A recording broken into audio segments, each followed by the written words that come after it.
En este segundo programa, dedicado al papel de la Iglesia en la Guerra Civil, vamos a abordar, o vamos a intentar abordar de la manera más satisfactoria posible, la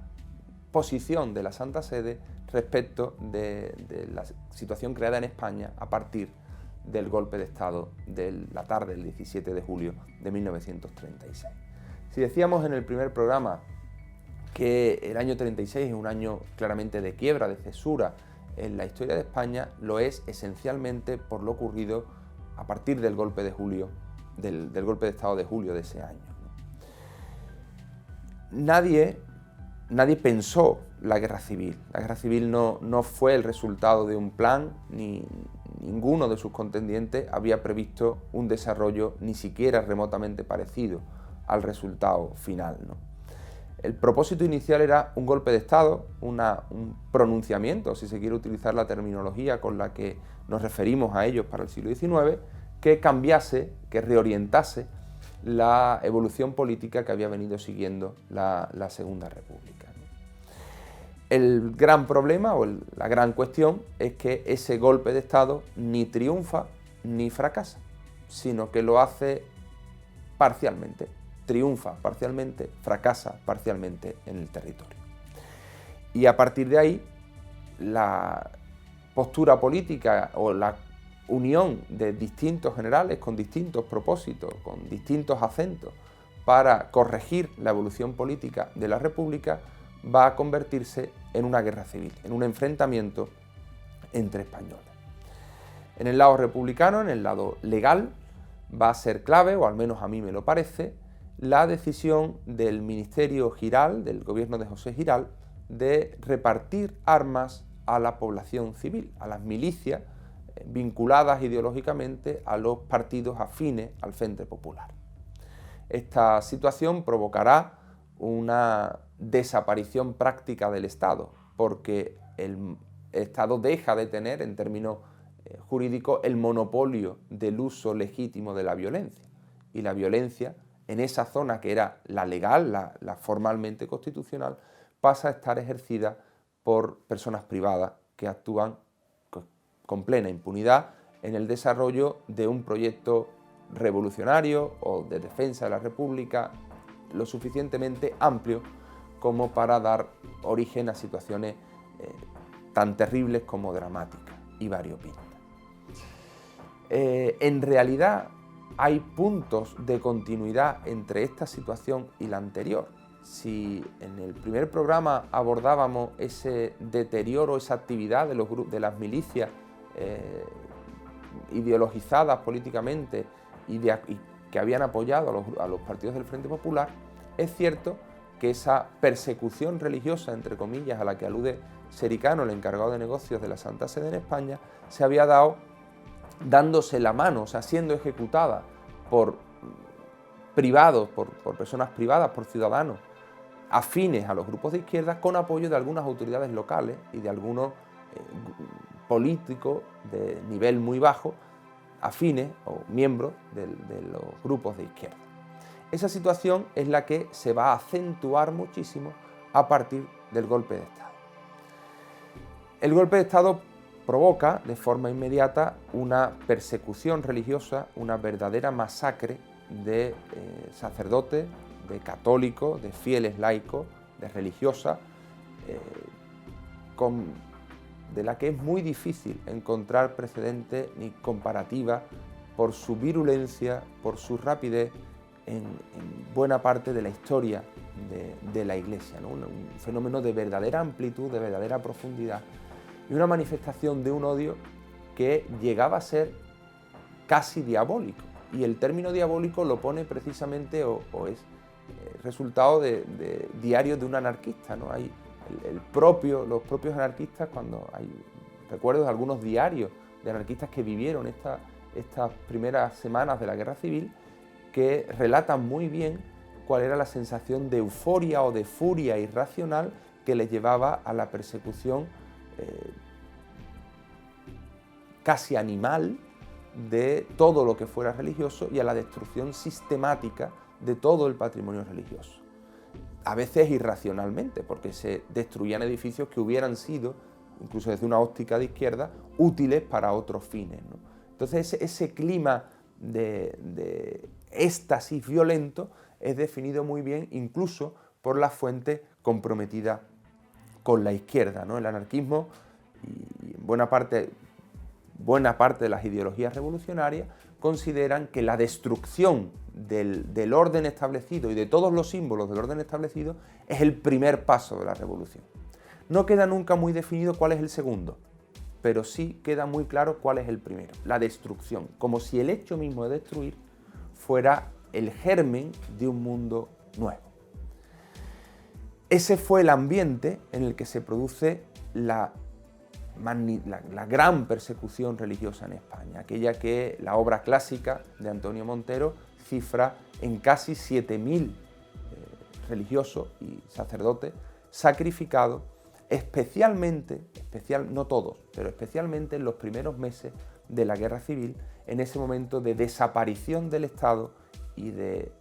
éxtasis revolucionario en amplias capas de la población, en aquellos lugares en los que se había mantenido nominalmente la legalidad republicana. Digo nominalmente porque otro de los elementos clave para entender este elemento es cómo el gobierno se ve muchas veces imposibilitado de justificar algunos de los crímenes ante las representaciones diplomáticas de otros países, precisamente desbordado por la magnitud de la persecución. Bien, ¿la Santa Sede qué posición toma? Bueno, pues la Santa Sede, desde el primer momento, y esto lo escribe de la Torre en los Observatorios Romanos, en los primeros compases de la guerra, no está ni en una parte ni en otra. Es esta persecución religiosa la que hace a la Santa Sede elevar una nota de protesta y una invitación más fuerte todavía que las anteriores al gobierno para que controle los excesos que están provocando la atroz persecución que se ha desatado en España. Esta nota, que es enviada por el secretario de Estado, el cardenal Eugenio Pacelli, el 31 de julio a Luis de Zulueta, permanecía sin respuesta a la altura del 10 de agosto. El embajador había, de alguna manera, quizá encogido sus hombros y preguntado al gobierno de Madrid qué responderle al secretario de Estado sobre lo que estaba ocurriendo. La dilación de esa respuesta hace que las páginas del Observatorio Romano, en la edición de 10-11 de agosto, publiquen que esa nota continúa sin respuesta y que, por lo tanto, de alguna manera, ante la opinión internacional,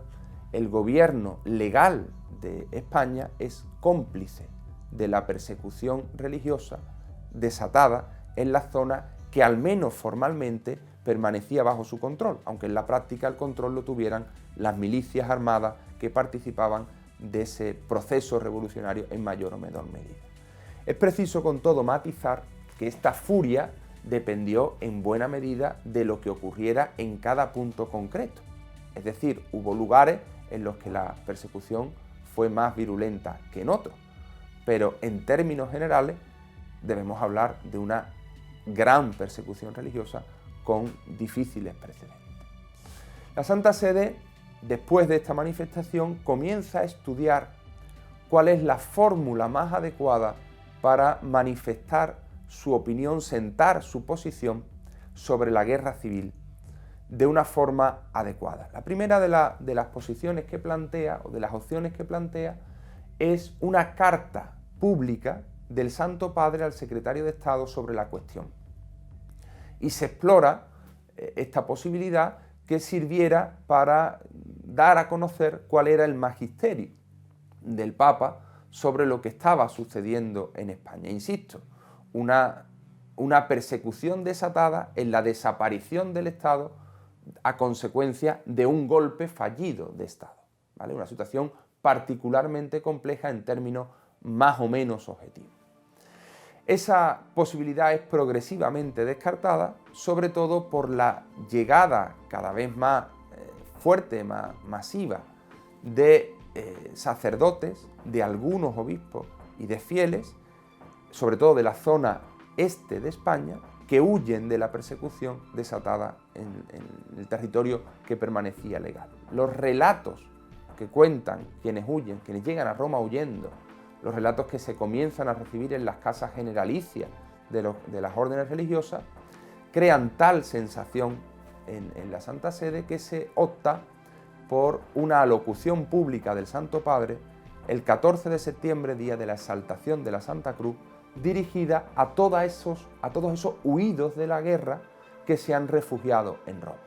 El llamado discurso de Castel Gandolfo, la vostra presencia. El discurso, que había sido absolutamente delicado, muy medido, con alusiones muy veladas a una realidad muy compleja, porque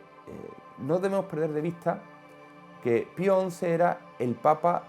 intelectualmente más elevado del siglo XX. Había sido bibliotecario y tenía una formación intelectual muy vasta, muy completa. Quizá adolecía de un carácter también muy impetuoso y de un difícil trato en la cercanía, pero de una preocupación muy honda por los asuntos, por los problemas de la Iglesia y particularmente por los problemas de la Iglesia en España. Por eso, cuando dibuja la vostra presencia,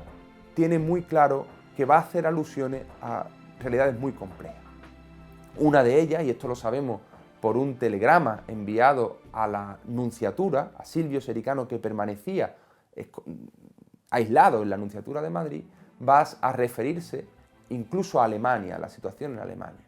Pero el párrafo, desde mi punto de vista, más importante de ese texto es aquel en el que pide la clemencia y el perdón incluso para los enemigos. El Papa se muestra moralmente muy exigente, porque creo, esa es la interpretación que yo hago, que plantea un nivel moralmente muy alto, diríamos de santidad, a los fieles católicos en el difícil momento de la prueba que experimentan en España. Y lo hace pidiendo que aquellos que han decidido defender los derechos y los honores de Dios en España lo hagan sin mezclar otros intereses políticos que pudieran perjudicar la nobleza del fin que persiguen. Y que lo hagan además siendo capaces del perdón a quienes les están persiguiendo. A partir de esas últimas palabras del discurso de Castel Gandolfo comenzaba toda una travesía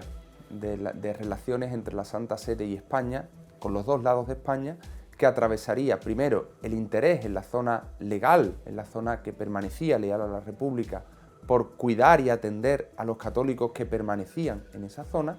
y por otro el afán de velar por el desarrollo del Estado que iba a surgir en la zona rebelde, en la zona que se había levantado contra la República y que iba a terminar configurando una nueva forma de Estado liderado por el general Francisco Franco. Creo que con esta reflexión final o con este punto podíamos dejar más o menos situada cuál fue en origen la posición de la Santa Sede respecto al golpe de Estado y al inicio de la Guerra Civil.